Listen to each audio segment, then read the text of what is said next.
तो बेसिक चीज़ देखने के बाद हम लोग अब पहला लेक्चर स्टार्ट करते हैं केमिस्ट्री का डिटेल लेक्चर, और यहाँ से हम लोग मैटर के बारे में स्टडी स्टार्ट कर देंगे। ठीक है, मैटर और उसका क्लासिफिकेशन और उसके कंस्टिट्यूएंट पार्टिकल्स, किस तरह से एक मटेरियल को क्लासिफाई किया जाता है। ठीक है, तो सबसे पहले क्लासिफिकेशन ही बनाते हैं मैटर का, नोट करिए।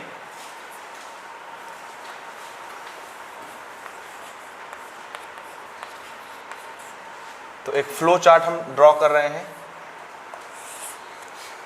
ठीक है, आप भी बनाइए ताकि आपको पता चले कि मैटर किस तरीके से क्लासिफाई हुआ है और उसके अंदर क्या क्या आता है। जितनी चीज़ें भी हम पढ़ेंगे वो सब क्या होंगे, मैटर। ठीक है, तो मैटर को हमने बेसिकली दो तरह से क्लासिफिकेशन किया है। कितने तरह से? दो। पहला classification on the basis of its property, its structure, यानी जैसा वो दिखता है, जैसा उसको हम सेंस कर सकते हैं, जो जो गुण उसके पास होता है, प्रॉपर्टी, उसके बेसिस पर पहला क्लासिफिकेशन हमने बनाया। उस क्लासिफिकेशन का नाम है फिजिकल क्लासिफिकेशन। क्या? यानी जैसा वो दिख रहा है, किस स्टेट में है, दिखता है, ठीक है, उसका शेप कैसा है, डिजाइन कैसा है, कितनी जगह घेर रहा है, उसके पास कौन कौन से गुण होंगे। तो ये वाली जो प्रॉपर्टी होती है मटेरियल के पास, उसको क्या बोलते हैं, फिजिकल प्रॉपर्टी। तो पहला क्लासिफिकेशन हमने बनाया फिजिकल क्लासिफिकेशन, फिजिकल क्लासिफिकेशन।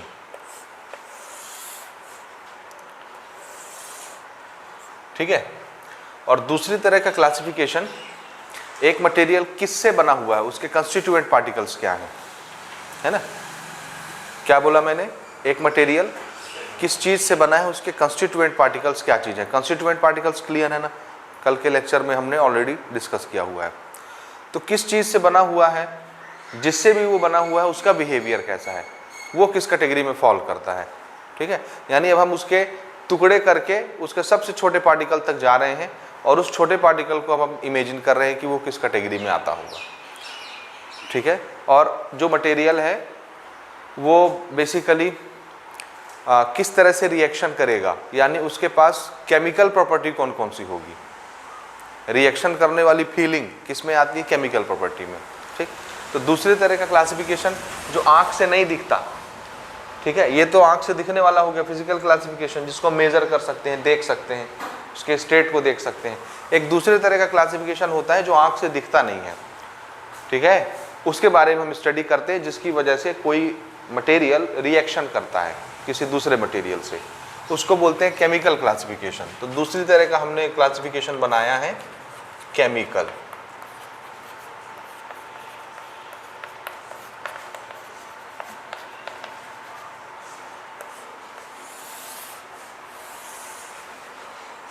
दो तरह से हम इसको क्लासिफाई करेंगे, दोनों में पढ़ना हमको मैटर ही है।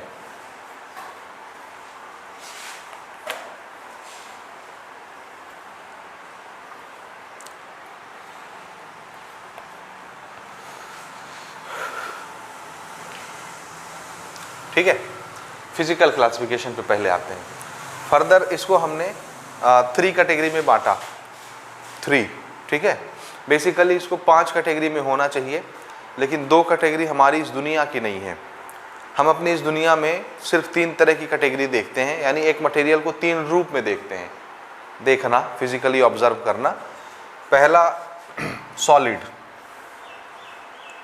कोई भी मटेरियल या तो सॉलिड होगा या लिक्विड होगा या तो गैस होगा। हाँ जी, कोई भी मटेरियल या तो सॉलिड होगा या तो लिक्विड होगा या गैस होगा। ठीक है, और ये तीनों स्टेट हमको दिखते हैं आँख से, दिखता है कि नहीं। पानी लिक्विड होता है, दिखता है ना। Air, it is a mixture of many type of gases, आँख से दिखता है क्या, एयर दिखता तो नहीं है, लेकिन उसको हम फील तो करते हैं, हवा को, उसके बिना तो जिंदा ही नहीं रहेंगे। और सॉलिड तो हमारे आसपास हर चीज़ ही है लगभग जो दिख रही है, ठीक है, तो ये 3 तरह का क्लासिफिकेशन हमने बनाया है। It is physical classification.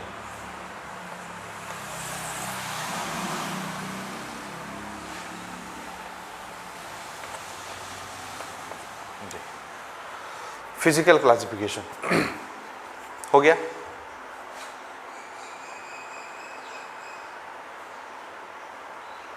हाँ जी, अब केमिकल क्लासिफिकेशन पर आते हैं। केमिकल क्लासिफिकेशन को भी हमने 2 टाइप से डिवाइड किया है, 2 टाइप। पहले तरह का केमिकल क्लासिफिकेशन होता है प्योर सब्सटेंस, यानी उन सब चीज़ों को हम इसमें रखेंगे जो प्योर मटेरियल होंगे। प्योर मटेरियल का मतलब ये है किसी एक टाइप के पार्टिकल से मिल करके बने होंगे, सिंगल टाइप का पार्टिकल, कोई दूसरे टाइप का पार्टिकल उसमें नहीं होगा, है ना, तो उसको हम बोलेंगे प्योर सब्सटेंस।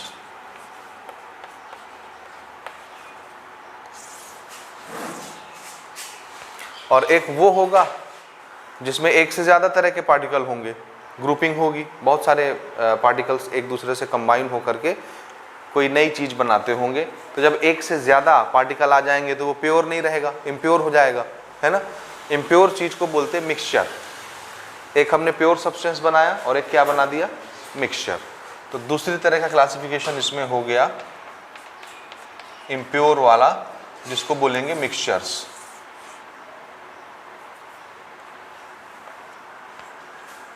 ठीक है, तो ये 2 तरह का क्लासिफिकेशन हमने केमिकल क्लासिफिकेशन के अंदर किया, इसको 2 कैटेगरी में बांट दिया। ठीक है, इसको ध्यान से दिमाग में बैठा लेना, इस पूरे नक्शे को। हो गया जी, यहाँ तक समझ आया। तो फिजिकल क्लासिफिकेशन सिर्फ इतना है, हम आँख से सिर्फ यही 3 स्टेट ऑब्जर्व कर सकते हैं। 2 स्टेट और होते हैं, लेकिन एक स्टेट होता है तारों में जिसको प्लाज्मा स्टेट बोलते हैं, ठीक है, और या सन की कोर पर, कोर समझ रहे हैं, कोर ऊपरी हिस्सा सन का, वहाँ इतना ज़्यादा टेम्परेचर होता है कि आप इमेजिन भी नहीं कर सकते सन की कोर पर। और वो लावा जैसा मटेरियल जो सन के ऊपर रहता है उसको प्लाज्मा स्टेट बोलते हैं। क्या बोलते हैं, प्लाज्मा स्टेट। और वो हमारे यहाँ तो पॉसिबल नहीं बन पाना, वो तो सन में होता है। तो वो भी एक स्टेट है, फिजिकल स्टेट है वो भी, तो उसको भी यहाँ शामिल करना चाहिए था। अब चूंकि हम वहाँ सन पे जाके उसकी स्टडी तो कर नहीं सकते, है ना, इसलिए उसका नॉलेज हमारे पास उतना नहीं है, इसलिए हम उसको यहाँ लिख भी नहीं रहे, और हमारे नेचर में मिलता भी नहीं है। यहाँ हम जहाँ रहते हैं अर्थ पर, वो चीज़ यहाँ है भी नहीं। ठीक है, समझ रहे हैं। जैसे ज्वालामुखी, ज्वालामुखी के अंदर का लावा, उसको आप प्लाज्मा इमेजिन कर सकते हो, ठीक है, लेकिन उसकी स्टडी नहीं कर सकते ना, कौन जाएगा ज्वालामुखी के अंदर उसकी स्टडी करने। ठीक, इसी तरह से एक और फिजिकल स्टेट होता है, उसको बोलते हैं BEC। आपने पढ़ा है BEC, बोस आइंस्टीन कंडेंसेट। ये एक और अलग टाइप की स्टेट है, और ये इतनी खतरनाक स्टेट है कि इसके लिए आपको कंबल ओढ़ के जाना पड़ेगा एक्सपेरिमेंट करने। क्या ओढ़ के, कंबल। क्यों, ये सबसे दुनिया का सबसे ठंडा टेम्परेचर है, समझ आया। जब एक मटेरियल को उतने ठंडे टेम्परेचर पर आप ले जाते हो, कितना ठंडा टेम्परेचर, तो कम से कम -273 डिग्री, कितना, -273 डिग्री सेल्सियस पीछे चले जाते हो। अभी 0 डिग्री पे हमारे यहाँ बर्फ जम जाता है, मालूम है, 0 डिग्री पे बर्फ जम जाता है। उससे कितने पीछे जाना है, लगभग 300 डिग्री, उतना ठंडा टेम्परेचर, और वो दुनिया का सबसे ठंडा टेम्परेचर है। उसी को 0 केल्विन बोलते हैं, -273 को।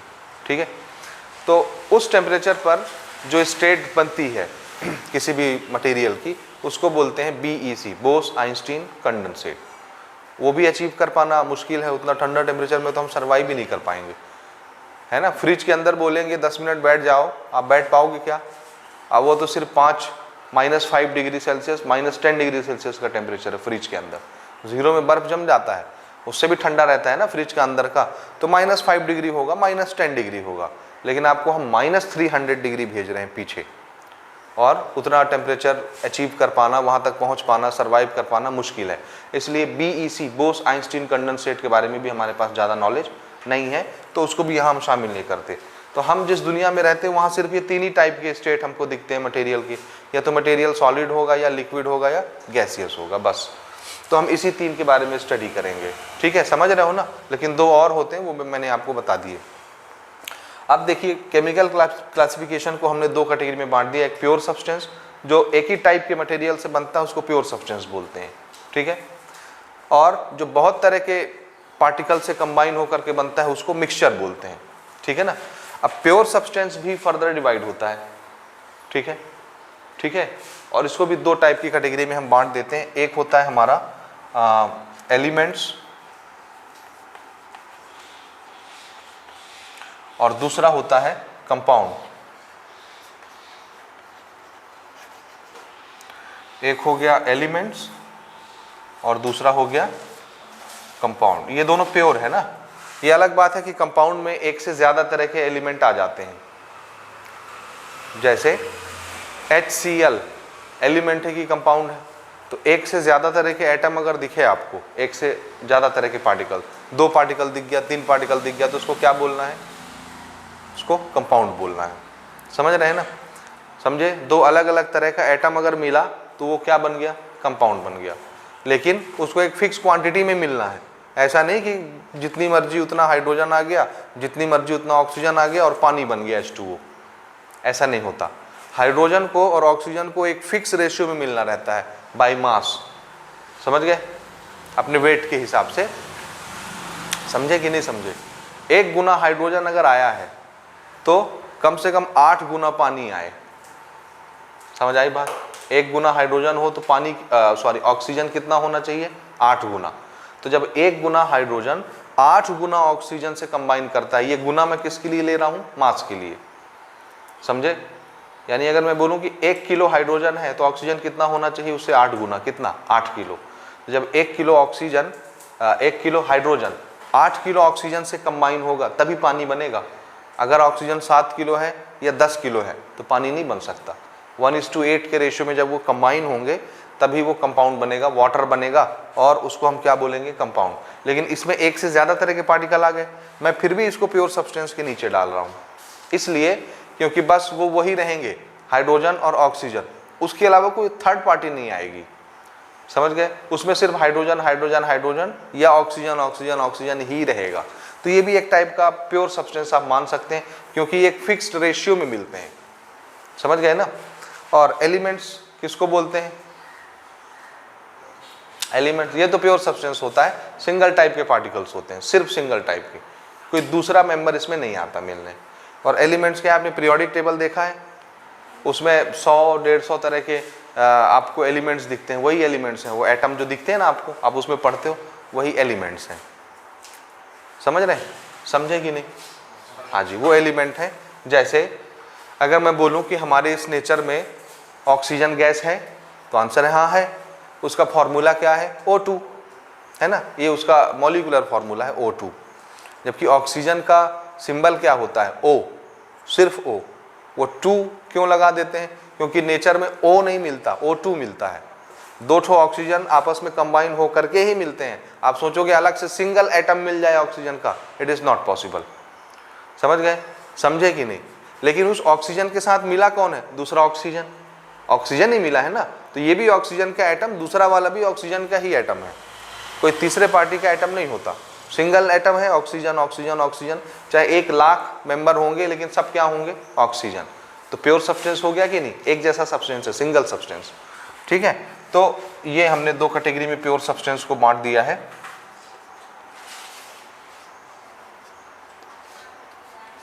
ठीक, हाँ। उसके बाद मिक्सचर भी हमने 2 टाइप में डिवाइड किया है। एक तरह का मिक्सचर होता है होमोजीनियस और दूसरा होता है हेट्रोजीनियस। इस पर भी हम आएंगे। ये होमोजीनियस और हेट्रोजीनियस पर आगे एक एक चैप्टर मिलेंगे आपको। ठीक है, तो एक यहाँ पर हम कैटेगरी बना देते हैं होमोजीनियस, और दूसरी कैटेगरी होती है हेट्रोजीनियस। अपने हिसाब से इसको आप लिख लो अरेंज करके।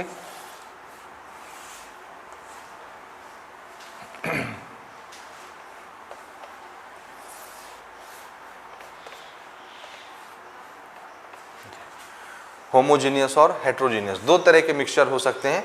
मिक्सचर बनने के लिए किसी फिक्स रेशियो में मिलने की ज़रूरत नहीं है, जिसको जितनी मर्जी उतना वो मिल जाए वो मिक्सचर ही कहलाएगा। जैसे मिक्सचर का सबसे बढ़िया एग्जाम्पल क्या है, एयर, ठीक है, जिसमें हम सांस ले रहे हैं। एयर में हर तरह की गैसेस है ना, एयर में हर तरह की गैस है कि नहीं, नाइट्रोजन भी है, ऑक्सीजन भी है, और कार्बन गैस नहीं है, समझे। और कौन सी गैस होती है, कार्बन डाइऑक्साइड और सल्फर डाइऑक्साइड, जहरीली गैस, हर तरह की टॉक्सिक गैस इसके अंदर है। हम घर में चूल्हा जलाते हैं, खाना पकाते हैं, वो हर चीज़ जो धुआं निकलती, भाप निकलती है, वो सब इसी में तो मिक्स होती है। चिमनी से जो पॉइजनस गैस निकलती है वो एयर में ही मिक्स होती है। समझ रहे हैं प्रॉब्लम, समझे कि नहीं। नाइट्रोजन गैस हो गया, इसी तरह करके और बहुत सारी गैसेस हैं, मीथेन भी है, ठीक है, मीथेन है और ब्यूटेन है, ऐसे करके बहुत सारी गैसेस हैं, ठीक है जी, समझ आया। लेकिन फिर भी हम सांस ले रहे हैं क्योंकि हमारी बॉडी का सिस्टम ही ऐसा बनाया है नेचर ने कि हम इसमें से फिल्टर करके ऑक्सीजन ले लेते हैं, ठीक है, समझ आया। ओके, तो ये सबसे बढ़िया एग्जाम्पल है एयर मिक्सचर का, ठीक है, क्योंकि इसमें हर तरह की गैसेस हैं, डस्ट पार्टिकल हैं, धूल है, मिट्टी है, सब कुछ है ना, लेकिन फिर भी हमको दिखता नहीं। अगर मैं बोलूं कि यहाँ पर जो हवा है इसमें देखिए, इसमें कितने पार्टिकल आपको दिख रहे हैं, तो आप कहोगे कुछ भी नहीं दिख रहा है। क्यों? क्योंकि हमारी आँख अभी उसको नहीं देख पा रही है और उसको अलग अलग नहीं कर पा रही है कि नाइट्रोजन को अलग देख ले, ऑक्सीजन को अलग देख ले, हाइड्रोजन को अलग देख ले। क्या हमारी आँख ये कर पा रही है? नाइट्रोजन गैस अलग दिखे, हाइड्रोजन अलग दिखे, ऑक्सीजन अलग दिखे, कार्बन डाइऑक्साइड अलग दिखे, सल्फर डाइऑक्साइड अलग दिखे, हो रहा है क्या? नहीं। हम किसी को अलग अलग बाइफरकेट करके नहीं पहचान पा रहे हैं, ये सब मिक्स है, आपस में मिक्स है और कुछ भी नहीं दिख रहा, जो भी दिख रहा है एक जैसा दिख रहा है। यहाँ जो भी स्पेस है इसके अंदर जो भी हवा है एक जैसी दिख रही है, हम उसमें किसी को अंतर नहीं बता पा रहे हैं कि तुम ये हो, तुम ये हो, तुम ये हो, तुम ये हो। यहाँ तक कि डस्ट पार्टिकल को भी हम नहीं पहचान पा रहे हैं कि कहाँ पे है ना। तो ये होता है होमोजीनियस मिक्सचर। इस तरह का मिक्सचर क्या कहलाता है? होमोजीनियस। और जिसमें हम अंतर पहचान लेते हैं, मिक्सचर हो उसमें हम अंतर पहचान लें। जैसे हम थोड़ा सा सैंड लेते हैं, पानी में डालते हैं, घोल दिए, रेत लेके थोड़ा सा पानी में डाल के घोल दिए। अब घोलने के बाद जो मिक्सचर बना, मिक्सचर ही है ना, दो चीज़ें आपस में आप मिला दीजिए किसी भी रेशियो में तो मिक्सचर ही बन गया। अब उसमें मैं आपको बोलूँगा पानी को देखो और सैंड को देखो, तो दोनों की बाउंड्री अलग अलग दिखेगी। सैंड या रेता अलग दिखेगा, पानी अलग दिखेगा। आप दोनों को अलग अलग बाइफरकेट करके पहचान लोगे। तो इस टाइप का मिक्सचर कहलाता है हेट्रोजीनियस मिक्सचर, जिसमें आप दो अलग अलग बाउंड्री देख सकते हो, दो फेस देख सकते हो। फेस यानी एक लिक्विड दिख रहा है, एक सॉलिड दिख रहा है आपको ग्लास के अंदर। रेत लेके चम्मच में मैंने ग्लास में डाल दिया, पानी डाल दिया, तो ग्लास में क्या क्या है? पानी है और रेत है। रेत किस स्टेट में है? सॉलिड। पानी किस स्टेट में है? लिक्विड। स्टेट को फेस बोलते हैं। क्या बोलते हैं? फेस। तो आपको दो ठो अलग अलग फेस दिख रहा है कि नहीं? एक लिक्विड फेस भी दिख रहा है और एक सॉलिड फेस भी दिख रहा है ग्लास के अंदर। तो दो अलग अलग स्टेट आप देख रहे हो, उसको अलग अलग कर ले रहे हो, उसकी बाउंड्री को अलग अलग पहचान रहे हो। तो इस तरह का मिक्सचर जिसमें एक से ज़्यादा फेसेस दिखते हैं वो क्या कहलाता है? हेट्रोजीनियस मिक्सचर कहलाता है। मिक्सचर होने के लिए बस इतना ही काफ़ी है कि वो किसी भी रेशियो में मिल जाए, बस मिला दो आंख बंद करके, बस कोई नियम कानून नहीं, तो वो मिक्सचर है। और नियम कानून से मिलाए तो वो क्या है? कंपाउंड। एक फिक्स रेशियो में मिलाए बाय मास तो उसको कंपाउंड बोलते हैं। ये समझ आया?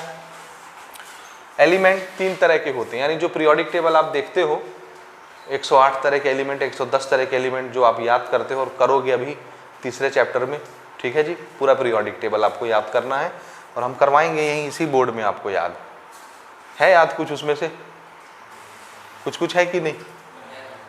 पूरा कुछ कुछ याद है? ओके ठीक है, तो हमको उसको पूरा याद करना है। अच्छा, वो जो पूरे 108 तरह के एलिमेंट आपको दिखते हैं, उसमें एलिमेंट ही बोलेंगे उसको, तो उसमें किस किस टाइप के एलिमेंट हो, यानी ये एलिमेंट होता कितने टाइप का है?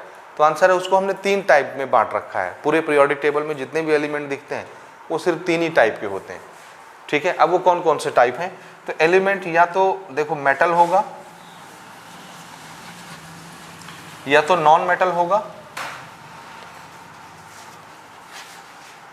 मेटल होगा या नॉन मेटल होगा, और तीसरी कैटेगरी इन दोनों के बीच की होती है, थोड़ा सा मेटल भी होगा थोड़ा सा नॉन मेटल भी होगा, उसको बोलते हैं मेटेलॉइड्स। क्या बोलते हैं? मेटेलॉइड्स।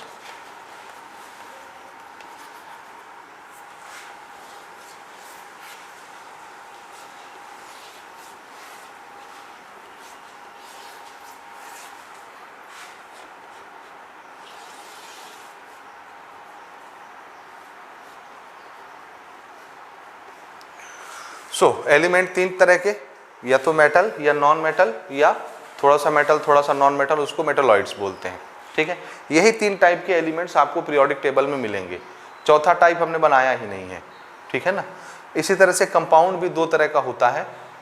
ठीक है, पहली तरह के कंपाउंड का नाम हम रखते हैं ऑर्गेनिक कंपाउंड, और दूसरा नॉन ऑर्गेनिक कंपाउंड या इनऑर्गेनिक कंपाउंड। तो इसको अपने हिसाब से लिख लीजिए। एक तरह का कंपाउंड है ऑर्गेनिक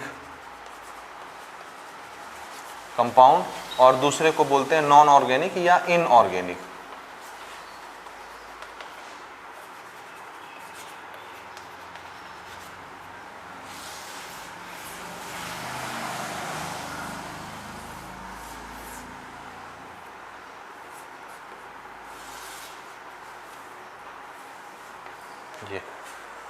ये हमारा क्लासिफिकेशन तैयार हो गया, ये फ्लो चार्ट है। तो ये अगर आपके दिमाग में रहेगा तो आपको याद रहेगा कि हम क्या पढ़ रहे हैं और वो चीज़ किसके अंदर आती है, किस कैटेगरी में फॉल करती है। ठीक है, समझ गए? याद हो जाएगा ये, एक झलक बढ़िया से देखिए और इसको याद करने की कोशिश कीजिए। ठीक है, अब हम स्टार्ट करते हैं बारी बारी, यहाँ से फिजिकल क्लासिफिकेशन से शुरू करते हैं और पहले सॉलिड लिक्विड गैस लिखते हैं और बारी बारी एक एक को डिफाइन करते चलते हैं। ठीक है ना, समझ गए? हाँ जी, नोट करेंगे। तो पहले तरह का क्लासिफिकेशन हमने क्या बनाया था? Physical.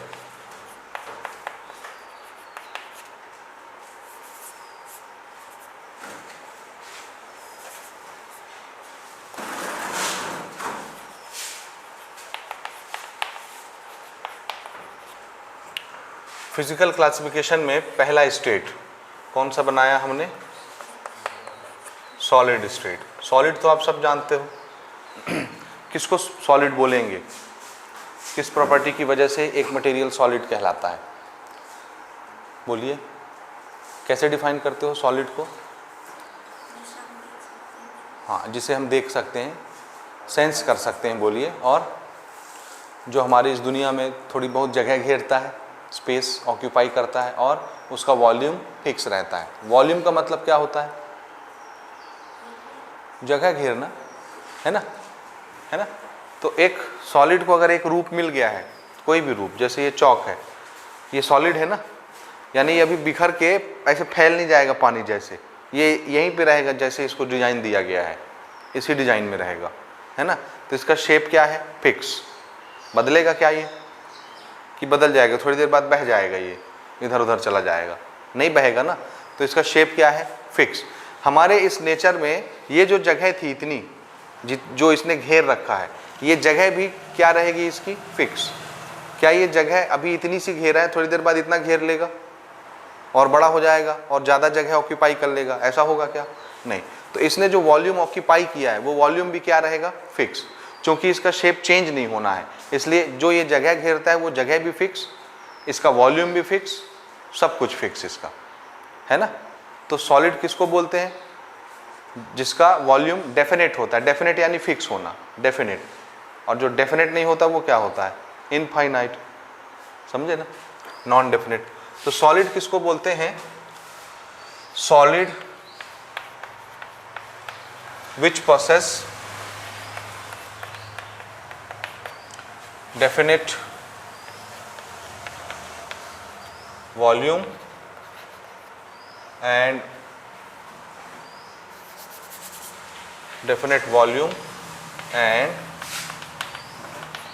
definite shape and form। इतना ही लिखो। मैटर को आप चाहो तो डिफाइन कर सकते हो। Anything. What is matter? Anything which has mass, occupy some space,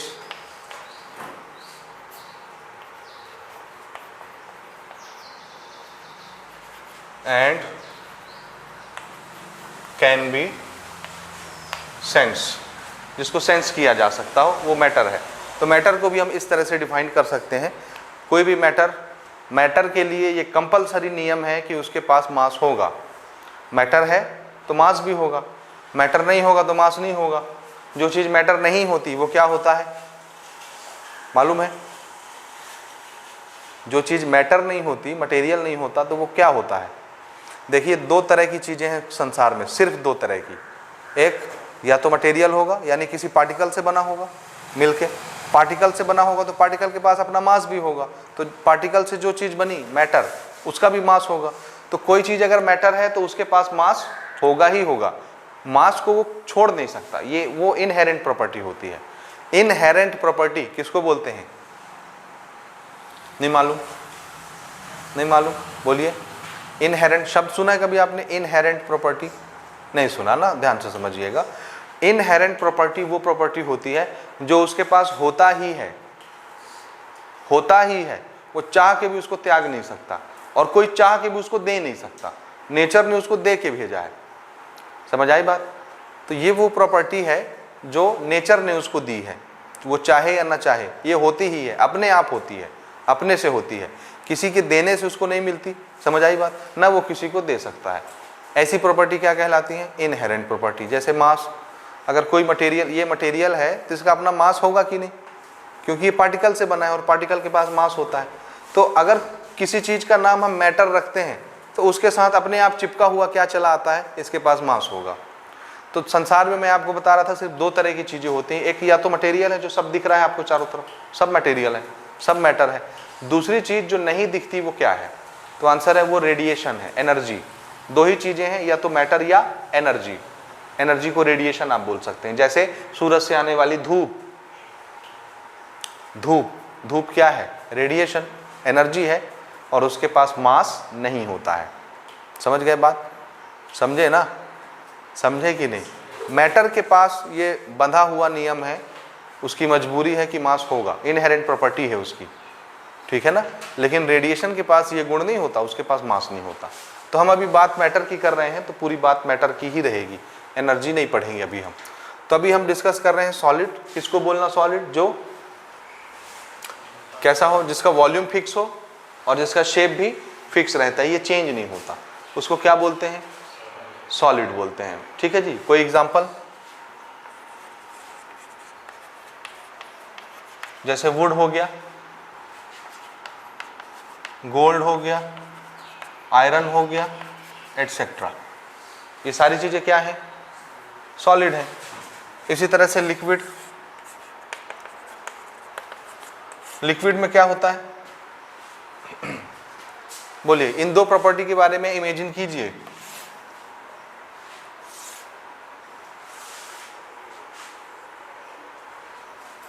बताइए इन दो प्रॉपर्टी के बारे में, वॉल्यूम और शेप कैसा रहता है लिक्विड का? शेप कैसा रहता है? एक जैसा कि बदलता रहता है? जिस बर्तन में डालोगे वो उस बर्तन का शेप ले लेता है। पानी को इमेजिन कीजिए आप, पानी लिक्विड है ना? मैं 1 लीटर पानी लेके आता हूँ, वो बॉटल आता है ना 1 लीटर वाला किनले का, तो हम 1 लीटर बॉटल लेके आए पानी वाला और उसको हमने आपके सामने रखा। तो हम पूछेंगे कितना पानी है जी? तो क्या बोलोगे? 1 लीटर। तो हमारे इस नेचर में उस पानी का मेजरमेंट कितना? 1 लीटर। लीटर क्या नापने की यूनिट है? वॉल्यूम। समझ आया? लीटर क्या नापने की यूनिट होती है? वॉल्यूम। ठीक है जी। तो हमारे इस नेचर में वो पानी कितना वॉल्यूम ऑक्यूपाई कर रहा है? Only 1 litre. अब उसको आप बॉटल में रखोगे तो वो बॉटल का शेप ले लेगा, है ना?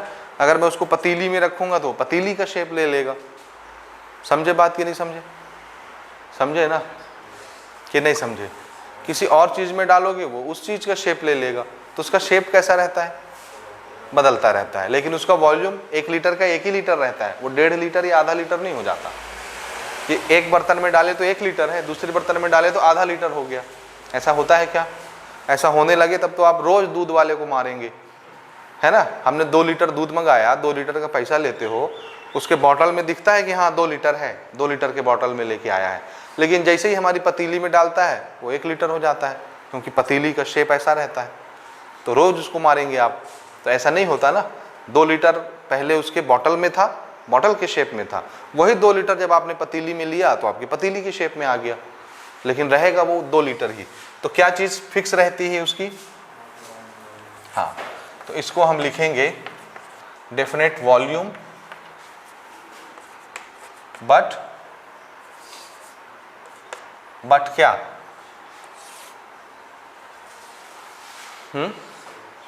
शेप क्या रहेगा? हाँ, different.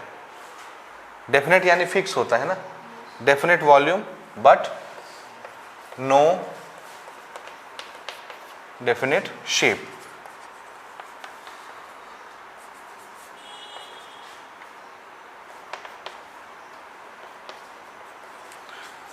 It take up shape of vessel, vessel यानी बर्तन। It take up shape of vessels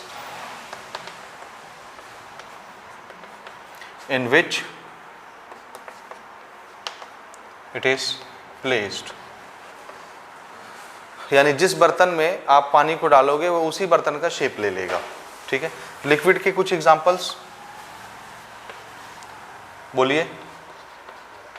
जैसे वाटर है, मिल्क है, ऐसे लिख देते हैं, बाद में फॉर्मूले पर आएंगे। वाटर हो गया, मिल्क हो गया, और कुछ होता है लिक्विड? बस 2 ही लिक्विड जानते हो क्या? फेवरेट चीज नहीं जानते हो?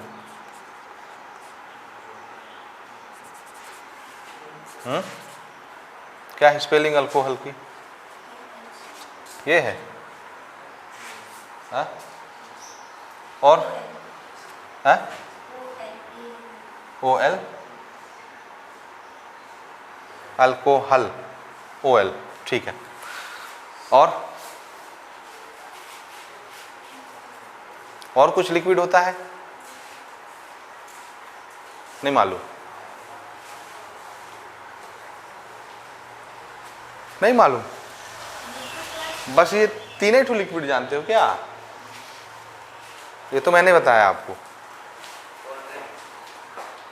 कोल्ड ड्रिंक्स, ठीक है, कोल्ड ड्रिंक भी ले लो, तुम्हारी भी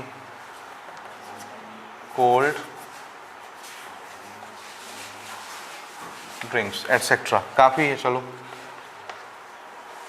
ठीक है, चलो गैसेस स्टेट बताओ। गैस, गैस किसको बोलते हैं? गैस की प्रॉपर्टी क्या होती है पहले ये बताइए, फिर हम आते हैं गैस किसको बोलते हैं। गैस की प्रॉपर्टी क्या होती है? नहीं वो नहीं पूछ रहा भैया, ये प्रॉपर्टी है, ये definite volume, definite shape, definite volume, no definite shape. तो गैस की प्रॉपर्टी क्या होगी?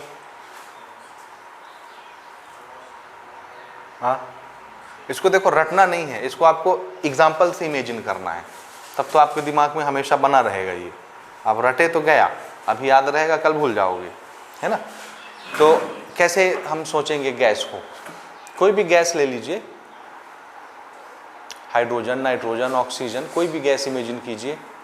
या गैस इमेजिन नहीं हो रही है तो पानी के भाप को इमेजिन कीजिए। पानी गर्म करते हैं तो वो वेपर बनता है, उसको आप गैस इमेजिन कर सकते हो, ठीक है, थोड़ी देर के लिए। अब उसको आप इमेजिन कीजिए वो कैसा रहता है। हमने थोड़ा सा गैस लिया, या आपके घर में, सबके घर में सिलेंडर आते हैं LPG के खाना पकाने के लिए। वो क्या चीज़ है? गैस ही तो है, दबाई हुई गैस, लिक्विफाइड की हुई गैस। गैस को जब दबा के सिलेंडर के अंदर भर देते हैं वो लिक्विड बन जाता है। क्या बन जाता है? और जैसे ही आप उसका नोजल खोलते हो बाहर निकलता है तो गैस बन के रिलीज होती है। अंदर जब दबा के भरते हैं बहुत ज़्यादा प्रेशर से तो लिक्विड बन जाता है। आप उसको हिला के सुनिए, पानी जैसे बजेगा। सुने हो कभी सिलेंडर हिला के? नहीं सुने हो ना। अरे ज़िंदगी का मज़ा ही नहीं ले पा रहे हो तुम लोग, अनुभव ही नहीं कर पा रहे हो। तो कभी जब सिलेंडर खाली होने वाला रहता है, थोड़ा सा बचा रहता है, तो आप उसको हिला सकते हैं, उठा सकते हैं, वो उतना भारी नहीं होता।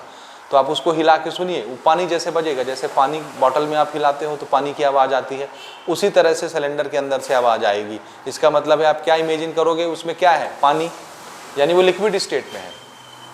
लेकिन जब बटन हम चालू करते हैं उसका, तो बाहर क्या निकलती है? गैस। जब वो बाहर निकलती है तो उसके पास आज़ादी होती है फैल जाने की, तो फैल के गैस बन जाता है। और जब अंदर होता है तो दबा के उसको भरते हैं तो अंदर वो लिक्विड रहता है, दबी हुई रहती है अंदर। ठीक है, समझे समझे? हाँ, तो हम बात कर रहे थे कि गैस की प्रॉपर्टी क्या होती है, उसका वॉल्यूम कैसा रहता है, उसका शेप कैसा रहता है। बोलिए, पहले वॉल्यूम पर बात करते हैं। गैस का वॉल्यूम, गैस के, जब हम गैस के लिए वॉल्यूम शब्द यूज करते हैं, क्या वॉल्यूम, तो इसका मतलब ये है उसने जगह कितना ऑक्यूपाई किया है। हम ये नहीं बोलेंगे 1 लीटर गैस है तो वो 2 लीटर हो गई, वॉल्यूम का मतलब वो नहीं।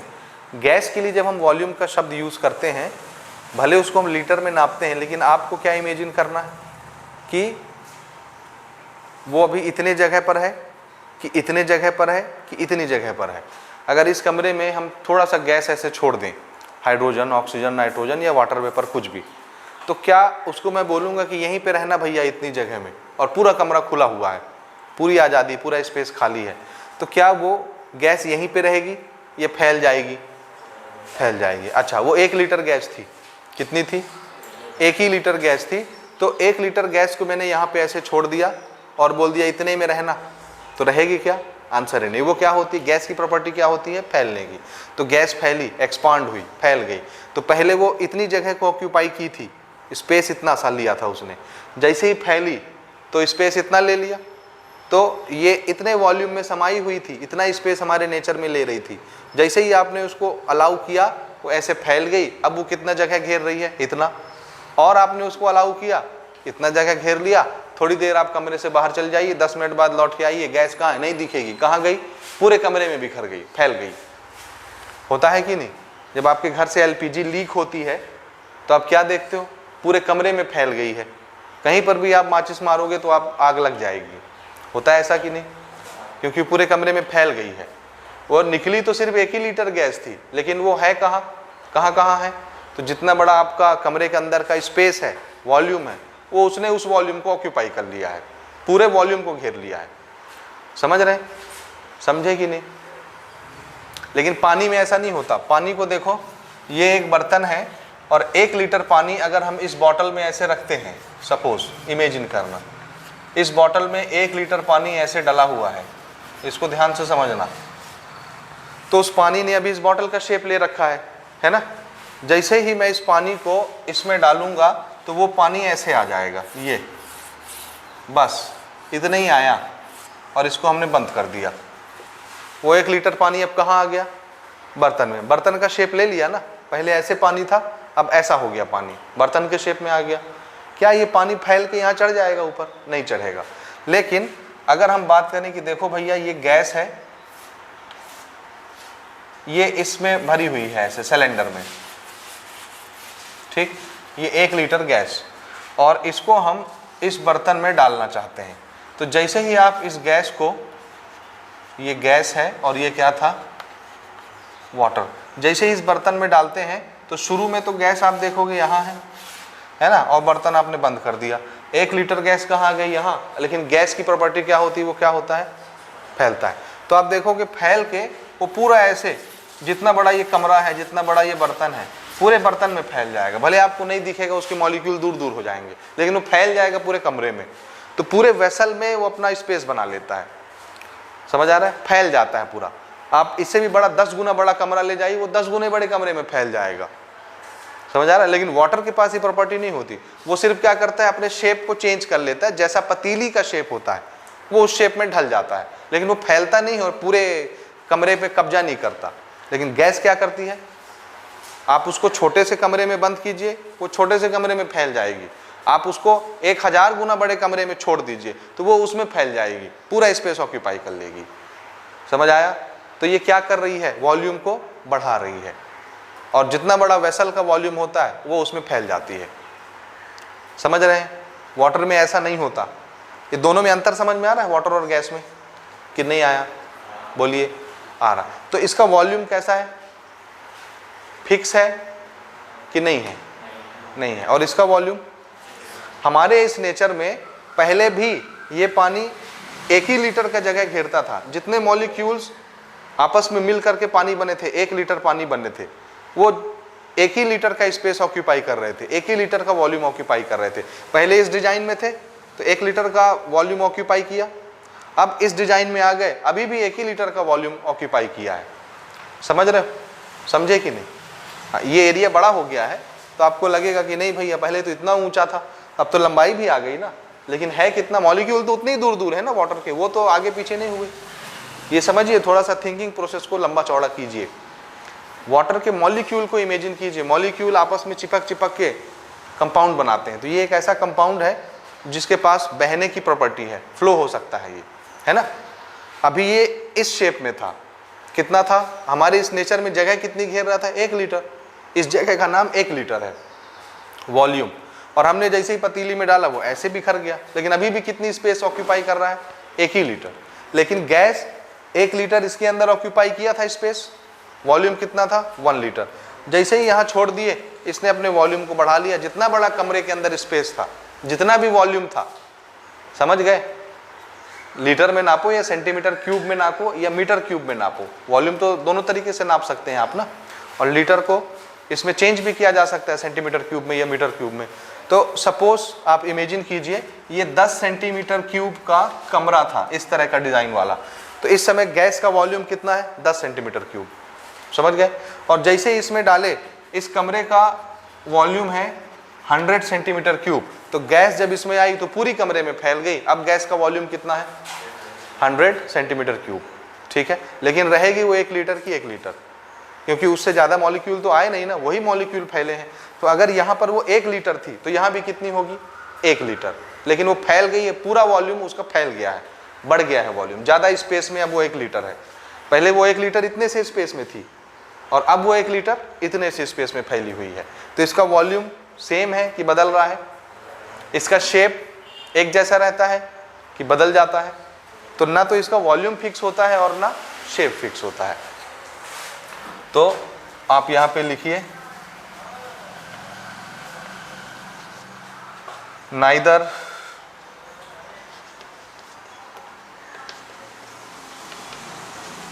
Definite volume nor definite shape, ना तो वॉल्यूम फिक्स है और ना शेप फिक्स है। कुछ एग्जांपल बताओगे गैस को, गैस के लिए?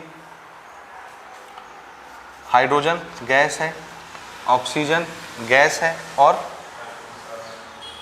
Carbon dioxide, sulphur dioxide etcetera, ये सब गैसेस हैं, ठीक है जी। और भी बहुत सारी हैं, हीलियम है ना, और आर्गन है, नियॉन है, क्रिप्टन है, ये सब गैसेस हैं, ठीक हो गया, ये हो गया जी। हाँ जी, अब एक क्वेश्चन इस पर मुझे बताइए, and this is very interesting question. What is difference between vapour and gas? Vapour और गैस में क्या अंतर होता है?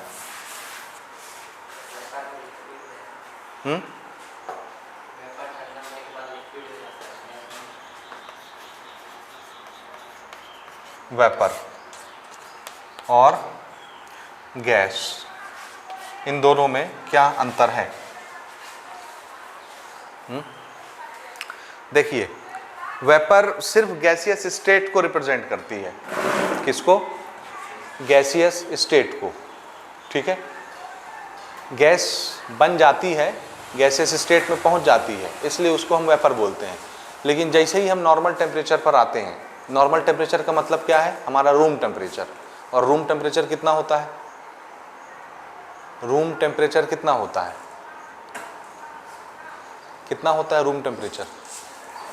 25 डिग्री सेल्सियस या 27 डिग्री सेल्सियस, बस ये रूम टेम्परेचर है। समझ आया कि नहीं आया? लेकिन आजकल ग्लोबल वार्मिंग की वजह से हमारा टेम्परेचर कितना मेंटेन रहता है? 30 डिग्री प्लस। आप देखोगे मोबाइल में, ऐप में जो वेदर क्लाइमेट का दिखाता है, उसमें आप टेम्परेचर देखोगे 30 डिग्री मेंटेन ही रहता है हमेशा, 28 डिग्री, 30 डिग्री। तो आजकल तो अब इसको बदल देना चाहिए ना, रूम टेम्परेचर कितना कर देना चाहिए? 30 डिग्री कर देना चाहिए, क्योंकि इतनी गर्मी मेंटेन रहती है। समझ आ रहा है? बहरकैफ हम थ्योरेटिकल चीज़ पर आते हैं। रूम टेम्परेचर का क्या मतलब होता है? नॉर्मल टेम्परेचर 25 डिग्री सेल्सियस या 27 डिग्री सेल्सियस, इसको क्या बोलते हैं? Room temperature. हमारी बॉडी का टेम्परेचर कितना होता है? 37, लेकिन ये रूम टेम्परेचर नहीं है, ये बॉडी का टेम्परेचर है। रूम टेम्परेचर मतलब हमारे माहौल का टेम्परेचर, आसपास के इन्वायरमेंट का, वो कितना होता है? 27 डिग्री।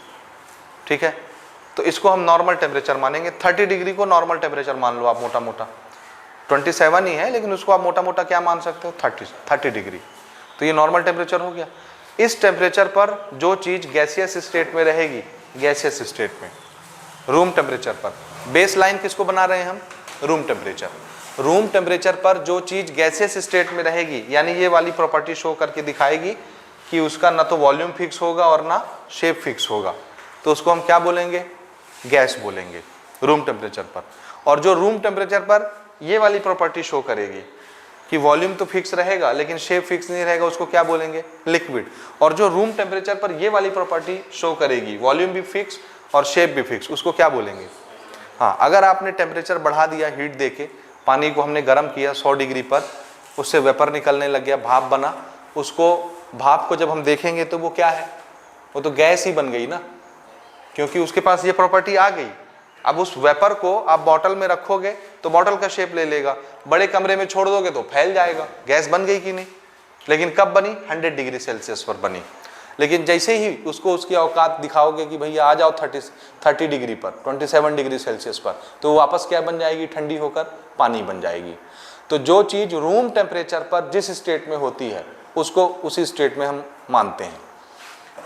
वेपर, वेपर कब बनता है? जब आप पानी को गर्म करते हो, बहुत हीट देते हो, तब जाके वेपर बनता है। तो ये गैसेस स्टेट में तो आ गई, लेकिन कितने टेम्परेचर पर आई? 100+ टेम्परेचर पर गैसेस स्टेट में जाती है। लेकिन जैसे ही इसको रूम टेम्परेचर पर लाते हो, ये वापस क्या बन जाती है? लिक्विड। तो ये गैस नहीं है, ये सिर्फ किसको अचीव करके आई है? गैसेस स्टेट को। समझ आ रहा है? रूम टेम्परेचर पर ये क्या रहता है? लिक्विड रहता है, पानी बन जाता है। लेकिन गैस, नाइट्रोजन, ऑक्सीजन, हाइड्रोजन, ये चाहे आप 0 डिग्री सेल्सियस पे चले जाओ तो भी वो क्या रहेगी? गैस। चाहे आप 30 डिग्री सेल्सियस पर रहो तो भी वो क्या रहेगी? गैस। चाहे आप उसको और गर्म कर दो 100 डिग्री प्लस, तो भी वो क्या रहेगी? गैस। तो हम पकड़ते हैं सिर्फ रूम टेम्परेचर को। रूम टेम्परेचर पर जो गैस है उसको गैस ही मानेंगे, है ना? और जो रूम टेम्परेचर पर गैस नहीं है उसको गैस नहीं मानेंगे। टेम्परेचर बढ़ाने से भले वो वेपर के स्टेट में चला जाए, गैसेस स्टेट को पा जाए, अगर टेम्परेचर बढ़ाने से वो गैसेस स्टेट में जाता है तो उसको क्या बोलते हैं? वेपर। और रूम टेम्परेचर पर वापस से लिक्विड हो जाता है। समझ गए बात? तो बेस लाइन कौन? Room temperature. तो इसमें डिफरेंस क्या है? बोलिए वेपर में, बोलिए बोलिए, what is vapour and what is gas? कैसे डिफाइन करेंगे इसको आप? वेपर,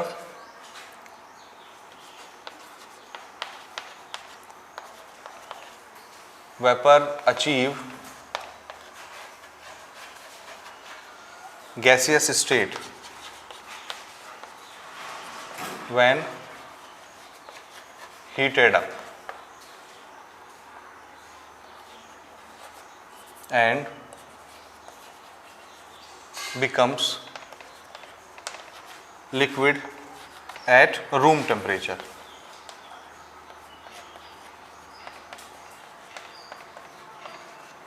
ठीक है, जैसे एग्जाम्पल,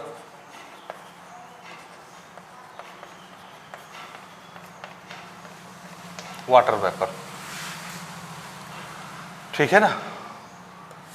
वेपर, वाटर वेपर, ठीक है। वाटर वेपर को आप गर्म कीजिए, उसको हीट दीजिए तो किस स्टेट में आ गया? गैसेस स्टेट में। वो गैसेस स्टेट में आ गया, उसने अचीव कर लिया, लेकिन बहुत ज़्यादा टेम्परेचर पर। लेकिन जैसे ही आप उसको ठंडा करेंगे, रूम टेम्परेचर पर लाएंगे, तो वो वापस से क्या बन जाएगा?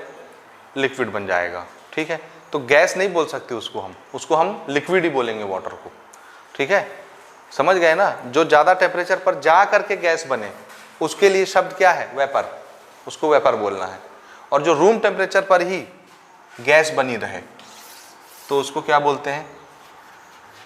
गैस।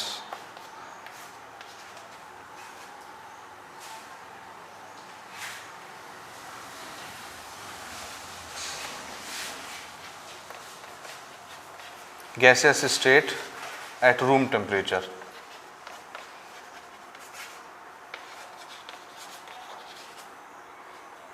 ठीक है। जो चीज़ रूम टेम्परेचर पर गैसेस स्टेट में होती है उसको हम गैस बोलते हैं, ठीक है, समझ आया। और जो ज़्यादा टेम्परेचर पर, ज़्यादा हीट देने पर गैसेस स्टेट में चली जाती है, गैसेस स्टेट में, उसको क्या बोलते हैं? वेपर।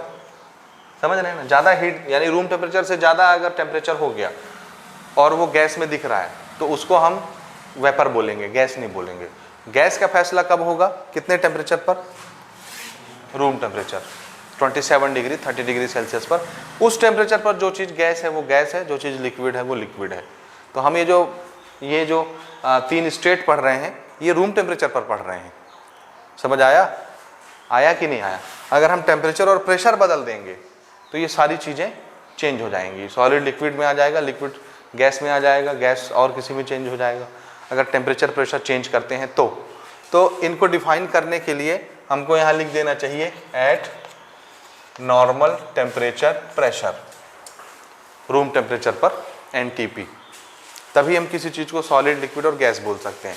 नहीं तो मैं बोलूँगा देखो ये क्या है, आप कहोगे बर्फ़ है, आइस है ना, रूम टेम्परेचर पर आइस, ठीक है। चलो जी थोड़ा सा टेम्परेचर बढ़ा देते हैं, गर्म कर दिए, ये क्या बन गया? लिक्विड, पानी। और थोड़ा सा गर्म कर दो 100 डिग्री के पार तो ये क्या बन गया? वेपर। तो तीनों स्टेट दिखा दिया ना इसने, पहले सॉलिड था, फिर लिक्विड था, फिर गैस बन गया। तो ये है क्या? इसको गैस बोलूं कि लिक्विड बोलूं कि सॉलिड बोलूं? तो आंसर है कब तक कुछ नहीं बोल सकते, जब तक कितने टेम्परेचर में ना आ जाए हम? रूम टेम्परेचर पे आ जाओ और उस समय ये जो दिखे वो बोल दो। तो ये जितने स्टेट हमने डिफाइन किए हैं ये रूम टेम्परेचर पर डिफाइन किए, नॉर्मल टेम्परेचर प्रेशर पर। समझ गए? अच्छा, ये जो 3 स्टेट होते हैं ये तीनों आपस में इंटरकन्वर्टिबल होते हैं। क्या होते हैं? इनको चेंज किया जा सकता है। ठीक हो गया? ये मैं मिटा दूं इधर का, ये नोट कर लिए। हाँ, ये इंपॉर्टेंट है ना, वेपर और गैस, इसमें अंतर आपको हमेशा याद रखना है। हाँ जी, मैं बात कर रहा हूं कि हमारे ये जो तीनों स्टेट हैं ये आपस में इंटरकन्वर्टिबल होते हैं। सॉलिड से लिक्विड, जैसे आइस का एग्जांपल लेके चलिए, ठीक है। सॉलिड को आप गर्म कीजिए तो ये क्या बन जाएगा? लिक्विड। आइस को गर्म किए, लिक्विड बन गया। लिक्विड को और गर्म किए तो ये क्या बन जाएगा? गैस बन जाएगा। क्या करने से? Further heating. हम टेम्परेचर बढ़ाते जा रहे हैं तो टेम्परेचर चेंज हो रहा है ना, तो ये नॉर्मल टेम्परेचर प्रेशर पर नहीं है अभी। जैसे ही टेम्परेचर चेंज किए, एक चीज जो सॉलिड स्टेट में दिख रही थी उसका स्टेट बदल गया, उसका फेस बदल गया, लिक्विड में आ गया। जैसे ही टेम्परेचर और चेंज किए इसका स्टेट बदल गया। तो जो चीज फिजिकली सॉलिड में थी उसको हमने फिजिकली किस में चेंज कर दिया? लिक्विड में। फिजिकली किस में चेंज कर दिया? गैस में। और ये क्यों हुआ? किसके बदलने से? टेम्परेचर, हीट का चेंज होना, यानी क्या? टेम्परेचर में चेंज आना। इसी तरह से प्रेशर में चेंज करके हम स्टेट चेंज कर सकते हैं। प्रेशर, एटमॉस्फेयर हर चीज को दबा के रखती है, प्रेशर लगा के हर चीज को। ऊपर से जो एयर है इतनी भारी है कि इसने पूरे अर्थ को ऐसे दबा रखा है। पूरी अर्थ की सरफेस पर एयर है, तो एयर क्या करती है? दबा के रखती है हर एक चीज को, ताकि कोई चीज ऊपर ना उड़ जाए। ये प्रेशर लगा के रखती है। प्रेशर क्या चीज है? फोर्स है। क्या है प्रेशर? जब किसी पर्टिकुलर एरिया पे फोर्स लगने लगता है तो उसको हम प्रेशर बोलने लगते हैं। लेकिन हकीकत में है क्या प्रेशर? बोलिए, प्रेशर किसको बोलते हैं? फोर्स को।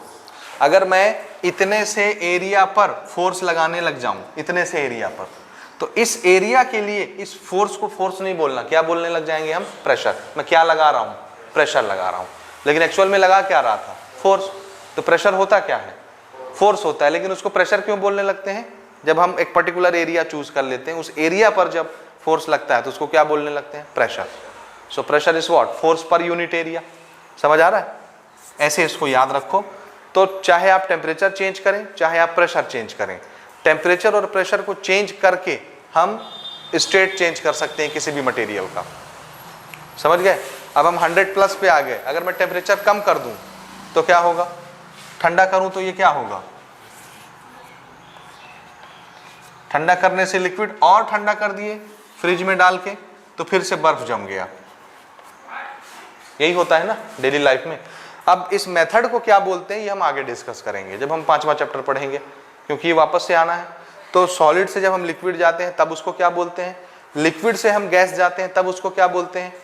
समझ गए? गैस से लिक्विड पे आते हैं तब उस प्रोसेस को क्या बोलते हैं, और लिक्विड से सॉलिड पे आते हैं तो उस प्रोसेस को क्या बोलते हैं। ये हुआ। दूसरी चीज, हम चाहते ही नहीं लिक्विड बने, हम चाहते हैं सॉलिड से डायरेक्ट गैस बन जाए, तब उस प्रोसेस को क्या बोलते हैं।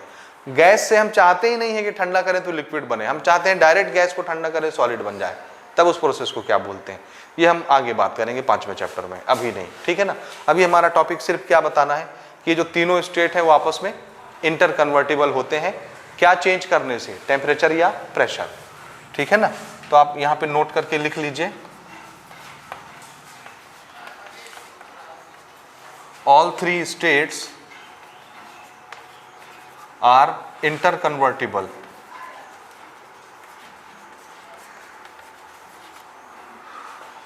All 3 states are interconvertible to each other